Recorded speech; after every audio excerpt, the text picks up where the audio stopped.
कल हमने बात की थी चैप्टर नंबर 2 की। किसकी बात की थी? चैप्टर नंबर 2 की। आज हम फिर से थोड़ा डिस्कस कर लेते हैं उसको, ताकि कुछ आत्माओं को समझ में आ जाए। चैप्टर 2 जिसका नाम है पॉली और नोमियल। हमने कल बताया था आपको, या मैंने कल बताया था आपको कि पॉलिनोमियल का मतलब होता है, प्लीज डोंट टॉक, बातें मत करो। चैप्टर 2 का नाम है पॉलिनोमियल। बेटा पॉलिनोमियल का मतलब होता है, पॉली मतलब होता है बहुत सारे। कितने होते हैं? बहुत सारे। जब बहुत सारी चीज होती है, जैसे एक स्टूडेंट है तो वो स्टूडेंट कहलाता है ना। तो बहुत सारे स्टूडेंट्स हैं तो स्टूडेंट्स कहलाते हैं। भाई स्टूडेंट मतलब एक बच्चा, स्टूडेंट मतलब बहुत सारे बच्चे। वैसे ही पॉली मतलब बहुत सारे, और नोमियल का मतलब होता है टर्म। जैसे ये मान लो स्टूडेंट और ये क्या है? स्टूडेंट्स है। ऐसा बोल सकते हो कि ये एक स्टूडेंट है, बहुत सारे स्टूडेंट है ना। तो ऐसा लिख भी सकते हो। पॉली मतलब क्या होता है? बहुत सारे, ताकि हमको हमेशा याद रहे। और नोमियल मतलब क्या होता है? टर्म। टर्म मतलब पद। जब कोई एक पद, जैसे एक पाँव होता है ना, पाँव, ये एक पाँव, ये दो पाँव। दो पाँव मतलब बहुत सारे पाँव, है ना। एक से अधिक जब भी हो जाता है वो क्या कहलाता है? प्लूरल कहलाता है। तो हमने सीखा पहले से, ठीक है। तो पॉलिनोमियल मतलब होता है बहुपद। इसका मतलब एक्चुअल में होता है, चैप्टर का नाम जो है वो है बहुपद। अब यहाँ पे बहु जो हमारे घर पर रहती है वो नहीं है। बहुपद मतलब बहुत सारे टर्म्स, बहुत सारे टर्म्स के बारे में सीखेंगे। कुछ बेसिक चीजें 9th में हमें पढ़नी चाहिए, लेकिन हम 9 पढ़ते हैं, 10 पढ़ते हैं। देखो 9th में जो बेसिक रहता है बताएगा आपको क्या रहता है। तो बेटा होता है मोनोमियल। चलो मोनोमियल से पहले काम करते हैं, वेरिएबल समझ लेते हैं। What is variable? What is variable? Variable को हम बोलते हैं चर। वेरिएबल क्या बोलते हैं? चर। जितने भी एबीसीडी के लेटर्स होते हैं, है ना, अल्फाबेट्स, क्या बोलते हैं उनको? अल्फाबेट। वो सारे क्या कहलाते हैं हमारे? वेरिएबल। तो जो अधिकतर हम देखते हैं एक्स वाई जेड के फॉर्म में वेरिएबल आते हैं। हमने देखा होगा, देखा होगा आपने 8th में 9th में 2x + 5x, ये सब जो है ना, जो x है वो क्या है? x है, y है और z है, वो वेरिएबल है। हिंदी में बोलते हैं चर, और इंग्लिश में क्या बोलते हैं उसको? वेरिएबल। माता तो बोलते हैं, आपके साथ बोलते हैं, साथ बोलते हैं। Are you sure? ठीक है। अब देखिए वेरिएबल मतलब क्या? अल्फाबेट। अल्फाबेट मतलब क्या? वेरिएबल। भाई वेरिएबल के अंदर क्या आता है? अल्फाबेट आता है। अल्फाबेट किसके अंदर आते हैं? पानी किसके अंदर आता है? बॉटल के अंदर। बॉटल के अंदर क्या आता है? पानी। सेम टू सेम ये भी है। अब अगली बात करते हैं कि जो कांस्टेंट होता है, कांस्टेंट क्या होता है? कांस्टेंट, या फिर उसको उसी को बोलते हैं हम कोएफिशिएंट। जिस प्रकार से आपके घर पे दो नाम होते हैं ना, जैसे जो भी नाम होगा आपका, जैसे मान लो किसी का नाम है कालीचरण, है ना, किसी का नाम है कालीचरण, तो घर पे नाम क्या होगा उसका? कल्लू। हो सकता है ऐसा, मिलता जुलता नाम होगा ना, ठीक है। तो कांस्टेंट मतलब होता है बेटा जैसे नंबर कोई है ना। कांस्टेंट मतलब जैसे इसका हिंदी में बोलने से मतलब है कांस्टेंट, कोएफिशिएंट बोल सकते हो डायरेक्टली उसको, ठीक है। अचर बोल सकते हो, बोलना चाहें तो एक बार आप देखो, विचार करिए ना, बता दिया आपको पीछे से, इसे इसको हिंदी में अचर बोलते हैं। तो कांस्टेंट या कोएफिशिएंट मतलब क्या होता है? अचर। अचर मतलब क्या? जो नंबर्स होते हैं 1 2 3 डैश डैश डैश, और ये होता है इंफिनिटी। मतलब 1 से लेकर इंफिनिटी तक जितने भी नंबर दुनिया में होते हैं वो कहलाते हैं हमारे कांस्टेंट या कोएफिशिएंट। क्या कहते हैं? कांस्टेंट या कोएफिशिएंट। छोटी सी बात समझ में आई? पक्का? सच में पड़ोसी को समझ खाना, ठीक है। अगली बात तो ठीक है, अपने का मार्क कर लेते हैं, सॉरी कर लेते हैं।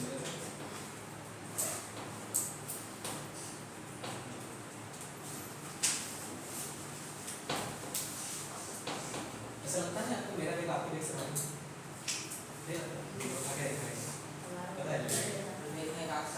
चलिए ठीक है।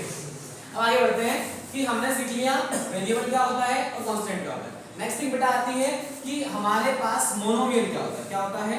मोनोमियल। अब मोनोमियल मतलब होता है बेटा जब एक पद होता है। क्या होता है? एक टर्म। जब एक टर्म होता है उसको मोनोमियल बोलते हैं। जैसे लिखा है 2x, यहाँ पर एक ही टर्म है, ठीक है, तो इसको बोलते हैं एक पद। इसको हिंदी में लिख देता हूँ भैया, इसको बोलते हैं हम एक पद। जो मोनोमियल इसको बोलते हैं एक पद, ठीक है। होता है अगला इसी का बड़ा भाई बाइनोमियल, तो ना छोटा भाई, पिछला भाई, बड़ा भाई, ठीक है, ये इस टाइप से है। मोनोमियल मतलब क्या? जब दो पद हो, जैसे 2x + 1 लिख दिया, ये क्या हो गए? दो टर्म्स हो गए, ठीक है। ये हो जाएगा द्विपद, दो पद रखोगे, ठीक है। और अगर तीन कदम रखना है तो क्या बोलोगे? ट्राइनोमियल। मोनोमियल, बाइनोमियल और ट्राइनोमियल। तो यहाँ पर तीन पद 2x 2y और प्लस में 5। अगर मैं आपसे एक क्वेश्चन पूछूं छोटा सा प्यारा सा, मैं आपसे पूछूं यहाँ पर वेरिएबल कितने हैं, तो क्या बोलोगे आप? 1 है। भाई x की बात करें ना, दो से मतलब तो नहीं है, दो से मतलब ही नहीं होता है। दो से मतलब है क्या हमको? नहीं है। दो तो एक नंबर है, दो क्या है? एक कोएफिशिएंट है, कांस्टेंट है। हमको मतलब किससे है? हमको x से मतलब है। हमारे जो अल्फाबेट्स है वो क्या होते हैं हमारे? वेरिएबल। यहाँ पे कितने वेरिएबल है? एक ही है क्योंकि x एक ही है। यहाँ पर कितने वेरिएबल है? दो क्यों है? क्योंकि x और y का टर्म और वेरिएबल में फर्क होता है। टर्म मतलब क्या कि भाई एक टर्म, दो टर्म और तीन टर्म। यहाँ पे प्लस हो या माइनस हो अगला वाला टर्म गिना जाएगा, मतलब यहाँ तक पूरा अकेला है। जब तक उसमें प्लस माइनस नहीं हो तब तक एक टर्म है पूरी, अगला प्लस माइनस आया तो अगली टर्म, फिर अगली टर्म। ऐसा मतलब गिन सकते हैं कि एक टर्म, दो टर्म, तीन टर्म से। ठीक है, तो भैया एक टर्म वाले को बोलते हैं हम मोनोमियल, दो टर्म वाले को बोलते हैं बाइनोमियल, तीन टर्म वाले को क्या ट्राइनोमियल। चलिए एक छोटी सी बात और पहले सीख लेते हैं। हर किसी के पास पावर होती है, बिना पावर के काम होता है क्या? जैसे आप मान लो अभी आ रहे हैं हमारे स्कूल में, आपके पास पावर होती है ना, कुछ ना कुछ एनर्जी है। तो ऐसे ही क्या होता है, वेरिएबल की भी पावर होती है। वेरिएबल पावर से ही काम करता है। ठीक है, अगर देखें पावर से काम करता है, सर पावर क्या होती है इसकी? देख लो कि बेटा जब आपके पास लिखा हो लीनियर, लीनियर का मतलब होता है रैखिक। क्या होता है? रैखिक। दूसरी बात होती है क्वाड्रेटिक। क्वाड्रेटिक, ठीक है, उसको बोलते हैं द्विघात। क्वाड्रेटिक देखो लीनियर पॉलीनोमियल, क्वाड्रेटिक पॉलीनोमियल, ना लास्ट में होता है क्यूबिक पॉलीनोमियल। क्यूबिक को बोलते हैं त्रिघात। रैखिक मतलब एक घात, ठीक है, और द्विघात तीन घात। अब ये सब किसकी घात, ये तो बताइए किसकी पावर है ना? पॉलिटिशियन में किसके पास पावर होती है? लीडर के पास, नेता के पास, जो बड़ी पोस्ट है ना। अगर गवर्नमेंट सर्वेंट में देखा सबसे बड़ी पोस्ट वाले ऑफिसर होते हैं उनके पास पावर होती है ना। स्कूल में देखें तो किसके पावर होती है? डायरेक्टर के पास, प्रिंसिपल के पास पावर होती है। ठीक है, क्लास में देखें तो किसके पावर होती है?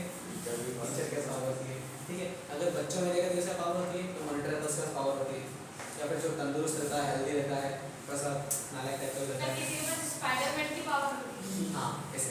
ठीक है, देखो आप समझो कि रैखिक क्या है, लीनियर रैखिक क्या है? जिसकी पावर 1 हो, जैसे वेरिएबल यहाँ पर क्या है, इसकी पावर 1 है, तो ऐसा लिख सकते हैं। इसका जो जनरल फॉर्म होता है ऐसा होता है ax + b = 0 लिख सकते हो। नहीं लिखो जरा, देखो यहाँ पर a और b वेरिएबल है कि कोएफिशिएंट है, मतलब अच्छा है कि चर है?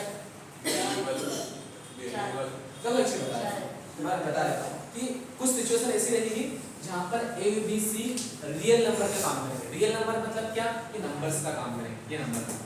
ठीक है, मतलब कुल मिला के जो a और b है मैक्सिमम जगह क्या होंगे? हमारे कोएफिशिएंट होंगे, अचर होंगे, नंबर होंगे। कैसे सर? इसको हम ऐसा भी लिख सकते हैं, मान लो हमने a की जगह लिख दिया 2 और x की जगह लिख दिया x और b की जगह लिख दिया 5। तो देखो यहाँ पर अब दिख रहा है आपको कि जो हमारे a b थे वो क्या है? रियल नंबर है, कांस्टेंट है, कोएफिशिएंट है या फिर अचर है। बात समझ में आ रही है? ऐसा होता है, मैक्सिमम जगह होता है ना। समझ में आ जाएगा आपको ऑटोमेटिकली सिचुएशन के अकॉर्डिंग। आपको खुद चैप्टर में बताया जाता पहले से ऐसा। जैसे आप इसकी समरी पढ़ेंगे, लास्ट के 5 पॉइंट पढ़ेंगे ना, पढ़ा हूं मैं आपको भी, तो वो पॉइंट पढ़ेंगे तो ऑटोमेटिक समझ में आएगा कि हमने क्या समझ रहा है। ये आपको मैं बता रहा हूं, तो आप क्योंकि डायरेक्ट बुक में पढ़ते समझ नहीं आता है, समझ आ रहा है, इसलिए मैं बता रहा हूं उसको डिटेल में कैसे है। तो ये है इसका form, general form linear polynomial का। ठीक है, पॉलीनोमियल का समझिए जिसमें बहुत सारे टर्म, बहुत सारे मतलब एक से ज्यादा हो सकते हैं तो वो पॉलीनोमियल कहलाता है। एक होगा तो भी कहलाता है, क्योंकि क्या है पॉलीनोमियल मतलब क्या है कि आप मान लो आपने लिखा है 2x, तो इसके प्लस में तो आप 0 लिख ही सकते हो, मतलब बहुत सारे टर्म होंगे। बाकी उसको ये प्रॉपर नहीं बोल सकते, इसमें ज्यादा टर्म में बोल रहेगा। ठीक है, क्वाड्रेटिक पॉलीनोमियल क्या है? क्वाड्रेटिक का एक जनरल फॉर्म प्यारा सा होता है जिसकी पावर 2 हो मिलती है। जैसे x की पावर कितनी है? यहाँ पर 2 है, ax² + bx + c = 0। यहाँ पर जो abc है, a b c, ये क्या है? हमारे नंबर से करेक्ट। ये मतलब नंबर्स मतलब क्या? हमारे कांस्टेंट या क्या है? कोएफिशिएंट। बात समझ में आ रही है? पक्का किसी को ऐसा कुछ नहीं आ रहा हो तो बता देना प्लीज। अब देखिए वो जो x² और x है ये हमारा क्या है? वेरिएबल है। और दूसरी बात चल बोलते हैं उसको में, देखो यहाँ पर x 2 बार है, मतलब यहाँ पे 2 बार है, यहाँ पर 1 बार है, टोटल मिलाकर 3 बार है, लेकिन हम उसको एक ही बार मानेंगे क्योंकि वेरिएबल तो एक ही है, x है ना, अलग कोई वेरिएबल है क्या इसके अलावा? तो यहाँ पर अगर पूछे कि यहाँ पर कितने वेरिएबल है, वेरिएबल कितना है? एक। ऐसे ही पूछेगा तो बस अपने आइडिया के लिए पता होना चाहिए, कॉन्सेप्ट अपने को बताना चाहिए, क्योंकि कभी-कभी मैं भी घुमा के पूछ लूंगा आपसे, फिर आपको लोग आपने घुमा के बताया ही नहीं था आपको कि घुमा के ऐसा भी होता है। ठीक है, तो अब ये पावर जिसकी 3 होती है, जिसकी पावर 3 होती है, ठीक है, तो ये हो गया ये पावर 3। अगर ax² पावर 3 कर दो, फिर bx की पावर 2 कर दो, फिर cx की पावर 1 कर दो और d कर दो। अब सर ऐसा क्यों लिख रहे हैं हमारे पास? देखो सीधी सी बात है, बड़ी पावर क्या आती है? छोटी पावर। छोटी पावर क्या आती है? और छोटी पावर। और छोटी पावर और छोटी पावर। ऐसे होता है, ऐसे होता है। सीढ़ी आप ऐसे करते हो ना, 1 2 3 होते हैं धुरंधर लोग 1 4 चढ़ने में भी 1 3 ऐसा होता है। ऑब्जर्व मैंने भी करा, कभी-कभी मैं भी करता हूं, ऐसा नहीं, क्योंकि क्या है जैसे कभी लेट हो रहे हैं या फिर कभी-कभी एंजॉयमेंट के लिए कि भाई नहीं मजा आता है चढ़ने में, एक साथ 2 सीढ़ी पर चढ़ सकता मैं, फिर कभी-कभी उसी चक्कर में पेट फट जाए ऐसा नहीं। इतनी बात समझ में आई? इतनी बात बहुत इंपॉर्टेंट है। और हम पढ़ने क्या वाले बेटा, हम इसके बारे में पढ़ने वाले हैं पूरा क्वाड्रेटिक पॉलिनोमियल के बारे में पढ़ने वाले हैं। सो मैं बताऊंगा आपको, तो उससे पहले आप इसको लिख लो बच्चों। हां जी, जिसके पास लिखा है, देखिए बेटा अब हम पढ़ने वाले हैं क्वाड्रेटिक पॉलिनोमियल का पहला सवाल। बड़ा प्यारा सवाल है, आपको दिख रहा होगा, मुझे भी मेरी आंखों में दिख रहा है। बोलता ना गजबसी अजबसी अदाएं हैं, तो सवाल की बहुत सारी अदाएं हैं। उसको आपने अगर क्वेश्चन पढ़ा होगा, इसमें बोला है 2.2 के क्वेश्चन फर्स्ट है, उसमें बोला है शून्य ज्ञात कीजिए, find the zeros of quadratic polynomial, ये लिखा है। और हिंदी में लिखा होगा शून्य ज्ञात कीजिए, बहुपद के शून्य ज्ञात कीजिए और उनके बीच संबंध स्थापित कीजिए। और इंग्लिश में लिखा होगा find the zeros of quadratic polynomial and relation between them, है ना, रिलेशन बिटवीन जो भी है उसके जीरोस, ठीक है, ये करना है। अब ये करेंगे कैसे? पहला सवाल आपकी स्क्रीन के सामने, 2x की पावर 2 x स्क्वायर माइनस का 2x और माइनस का 8, यही सवाल है, यही है। अब हम इसको कंपेयर करते हैं इससे हमारे क्वाड्रेटिक, मतलब जो हमने अभी देखा था ना फॉर्म, क्वाड्रेटिक देखा था हमने, ऐसे ही होता है क्वाड्रेटिक का फॉर्म जनरल, मतलब देखो तो नॉर्मल, जैसे आपका नाम है, आपके नाम जैसे मान लो मैं किसी का नाम लूं, मैं लूं अक्षय कुमार, उसकी फोटो आ गई हमारे सामने आगे। वैसे हम अगर क्वाड्रेटिक पॉलिनोमियल का नाम लें, हमारे सामने एक इमेज आनी चाहिए कि ax square plus bx plus c, ये इसका जनरल फॉर्म होता है। अगर मैं बोलूं कैटरीना कैफ, वही फोटो से हमने वो आ रहा होता, मैं लिखा आ रहा है ना हमने, ठीक है, या फिर वो चिकनी से मिली वाला आ रहा होगा ना, वो अपने उससे मतलब नहीं है, वो सिर्फ अपने, तो कुल मिला के मैं ऐसा बोलना चाह रहा हूं कि हमारे माइंड में इमेज बन लीजिए सवाल की। अगर आपको मैं जीरोस बोल रहा हूं तो आपको पता होना चाहिए कि जीरोस हम किस में निकालते हैं, क्वाड्रेटिक पॉलिनोमियल में निकालते हैं, द्विघात बहुपद में निकालते हैं, ठीक है, बात समझ में आ रही है? अब हम क्या करेंगे, बहुत प्यारी सी मेथड है, थोड़ा समझिए। x स्क्वायर के साथ में कुछ नहीं है, मतलब 1 है, क्या है 1 है। अब देखिए यहाँ पर x स्क्वायर के साथ में 1 है और यहाँ पर 8 है, तो पहली बात x स्क्वायर के साथ में क्या होता है, a होता है, क्या होता है a, और यहाँ पर लास्ट वाला नंबर क्या होता है c। तो सबसे पहली मेथड ये है, तरीका ये कि f मतलब फर्स्ट और l मतलब लास्ट, या फिर बोल सकते हो a into c, क्या बोल सकते हो a into c, दो तरीके से जो भी आपको याद है, first number into last number, या फिर बोल सकते हो a into c। तो बेटा फर्स्ट नंबर आपका 1 है, क्या है 1, और लास्ट नंबर क्या है माइनस का 8, तो मल्टीप्लाई करने पे कितना आएगा 8। देखो पहली मेथड क्या, फर्स्ट नंबर लास्ट नंबर का मल्टीप्लाई या फिर a into c का, ये दोनों में से एक, कुछ भी आप कर सकते हो। सेकंड चीज आपको पता होना चाहिए टेबल, पहाड़ आता है, पहाड़ कहां तक आता है, 10 तक भी आएंगे चलेगा, और नहीं आया तो लिखते आना चाहिए, किताब आनी चाहिए, बिल्कुल नहीं आता तो बड़ी समस्या है, उसके लिए कितना इलाज करना पड़ेगा, ठीक है। अब देखिए पहली चीज 8 कौन से टेबल में आता है, साइन को भूल जाओ उस सेकंड के लिए, 2 के टेबल में कितनी बार में आता है 4, और कौन से टेबल में आता है 4 2, बेटा देखो 2 4 जा और 4 2 जा, तो दोनों में हमने इसी में लिख दिया, और कौन से टेबल में 1 के टेबल में 8 बार में आता है और 8 के टेबल में 1 बार में। दो चीजें करी हमने, फर्स्ट नंबर लास्ट नंबर का मल्टीप्लाई, या फिर बोल सकते हो ac का मल्टीप्लाई, ठीक है। दूसरी चीज क्या करी हमने, टेबल में चेक करा कौन से टेबल में आता है, कौन से टेबल में आता है, 2 के टेबल में आता है, 4 के टेबल में आता है, 1 के टेबल में आता है, 8 के टेबल में आता है, इतने सारे टेबल में आता है। हमारे पास दो नंबर मिले, हमको मिल गए 2 नंबर। अब जो 2 नंबर मिले हैं, क्या उनको प्लस माइनस करते आएगा, आपको आएगा, प्लस माइनस करते आता है, तो प्लस माइनस करने पर क्या बोला मैंने, प्लस माइनस करने पर आपको ये बीच वाला नंबर ला सकते हो, क्या बीच वाला नंबर ला सकते हो।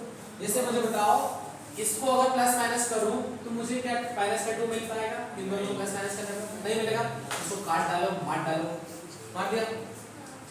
अब देखो इन दोनों को प्लस माइनस करने पर माइनस का 2 मिल जाएगा, मिल जाएगा, और माइनस का 2 कब मिलेगा, जब बड़ी संख्या माइनस की, करेक्ट, जब बड़ी संख्या जो बिग नंबर होगा, मतलब ग्रेटर नंबर होगा, वो क्या होगा लार्ज होगा, बड़ा होगा, ठीक है। तो यहाँ पर 2 और माइनस का अगर 4 लिखते हैं तो यहाँ पर माइनस का 2 मिलेगा। अब मन में सवाल आता है, सर ऐसा ही क्यों करते हैं, इसके अलावा कोई मेथड नहीं है, क्यों तरीका नहीं इसके अलावा, ये एक टर्म, दो टर्म, तीन टर्म। मान लीजिए आपकी टीम में 3 खिलाड़ी थे, 3 खिलाड़ी आपकी टीम में, क्या आप बराबर की टीम बांट पाओगे? नहीं बांट पाओगे। तो हमको बराबर टीम बांटने के लिए क्या करना होगा? मिडिल टर्म मतलब बीच वाले टर्म को क्या करना होगा? ब्रेक करके 2 टर्म में तोड़ना होगा। सर 2 टर्म में ही क्यों तोड़ना है? इसके अलावा कोई उपाय नहीं है क्या? बता। इसके लिए उपाय नहीं है, क्योंकि देखो इसको हम तोड़ेंगे तो जिसे हम तोड़ रहे हैं, मान लो हम -2 को तोड़ रहे हैं 2 और 4 में, तो वापस से वही मिलेगा, वापस से वही मिलेगा। और ये किसके फॉर्म में? x के फॉर्म में। इसको भी लिखेंगे इसके फॉर्म में, x के फॉर्म में। तो जो माइनस का 2x है, जो माइनस का 2x है, वहां पर हम ये दोनों को पुट कर देंगे, ठीक है, लिख देंगे, ठीक है, ऐसा ही वैल्यू पुट कर देंगे। तो सबसे पहले लिखेंगे हम क्या? x का स्क्वायर, उसके बाद लिखेंगे इसको हटाकर, इसको रिमूव करके प्लस का 2x और माइनस का 4x। ऐसा क्यों लिखा? क्योंकि -2x को हम ऐसा भी लिख सकते हैं, जिस प्रकार से 10 के नोट को हम 5-5 सिक्कों में डिवाइड कर सकते हैं, वैसे ही हमने किया है। ये 10 का सिक्का मान लीजिए, उसको 2 पार्ट में डिवाइड कर दिया। बाकी ऐसा होना चाहिए 10 के सिक्कों जैसे 5-5 के सिक्के वापस ज्वाइन करने क्या आएगा? मतलब 10 का नोट, मतलब जब देंगे रिटर्न करेंगे सब जब बनेगा नहीं, 5-5 के सिक्के 10 का नोट नहीं बनेगा, ठीक है। और माइनस का है, इतनी बात समझ में आई क्या आपको? हेलो हेलो, पक्का? कसम से तो हां ठीक। अब देखो यहाँ पर 2 टर्म बन गए, एक टीम इनकी बन गई, एक टीम इनकी बन गई। अब टीम में क्या होता है भाई? कंपटीशन होता है, चेक करते हैं कौन समझदार है कौन नहीं है। देखो जिसके पास क्वालिटी में, देखो x स्क्वायर को क्या लिख सकते हैं हम? x into x। 2 को क्या लिखते हैं? 2 into x। और 4 को लिख देंगे 4 into x। और इसको क्या लिख सकते हैं तोड़कर? इसको लिखो, हम लिखा है नहीं प्लस के लिए 2 into 4 लिख सकते हैं। यहाँ पे इंटू, जब डॉट का मतलब इंटू है, डेसिमल मत समझना, दशमलव मत समझना। देखो एक टीम इनकी बनी होगी, एक टीम इनकी। अब कॉमन पता है किसको बोलते हैं? कॉमन या उभयनिष्ठ, जो दोनों में आता है। कॉमन मतलब क्या? जैसे अपन क्रिकेट में खेलता है, कॉमन खिलाड़ी क्या होता है? जो दोनों साइड से पारी खेलता है। वैसे यहाँ पर देखो, यहाँ दोनों साइड कॉमन क्या है? जो x है उसको क्या रखेंगे? बाहर, क्योंकि कॉमन है, ठीक है। अब जो बचेगा दोनों साइड में, उसको कहाँ लिखेंगे? ब्रैकेट में। और इस साइड क्या दिख रहा है? कॉमन 4। दोनों साइड, एक साइड क्या है? माइनस, तो क्या होगा? माइनस का 4 बाहर, अंदर क्या बचेगा? x और 2। लेकिन माइनस का 2 तो माइनस तो बाहर निकल गया। अब जब माइनस बाहर निकल गया तो क्या बचा अंदर? प्लस। ऐसा समझ में नहीं आया तो ये याद रखना कि अगर पहला नंबर प्लस का है तो दूसरा नंबर भी क्या होगा? प्लस का होगा, ठीक है। 2 सेकंड। अब देखो दोनों जगह से क्या कॉमन निकलेगा? x plus 2, और जो बचा है वो क्या है? x और माइनस का 4। तो ये बचा आपके पास क्या? x minus 4। बस समझ में? पक्का? देखो अब x plus 2 को भी किसके बराबर लिखेंगे? 0 के बराबर, और x minus 4 को भी किसके बराबर लिखेंगे? 0 के। जब कोई नंबर प्लस के इधर होता है, मतलब 0 इक्वल के इधर होता है प्लस का, उस साइड ये किसका हो जाएगा? माइनस का। यहाँ पर ये माइनस का, इस साइड का, उस साइड किसका हो जाएगा? प्लस का। अब ऐसे ही आपको कितने सवाल करने बता दूं। ये सवाल आपका ये बड़ा प्यारा सा है, 4x स्क्वायर माइनस का 4x प्लस का 1। ये सवाल है आपके लिए। 6x स्क्वायर माइनस का 7x माइनस का 3, एक सवाल ये है आपके लिए। और 2 second sir, 2 second. 6x square plus 7x plus 3, ये सवाल आपके लिए है। और 3x स्क्वायर, 3x है कि 4x है? 3x स्क्वायर माइनस का x माइनस का 4 इक्वल टू 0। ये 4 सवाल बड़े प्यारे आपके लिए, आप करके लाएंगे, चाहे गलत करें लेकिन 5 बार करना है। सेकंड वाले में a आएगा, x जमा। हां मैंने चेंज किया उसको। हां, एक सवाल को फाइनल करना है। थैंक यू सो मच, आज के लिए मिलते हैं कल।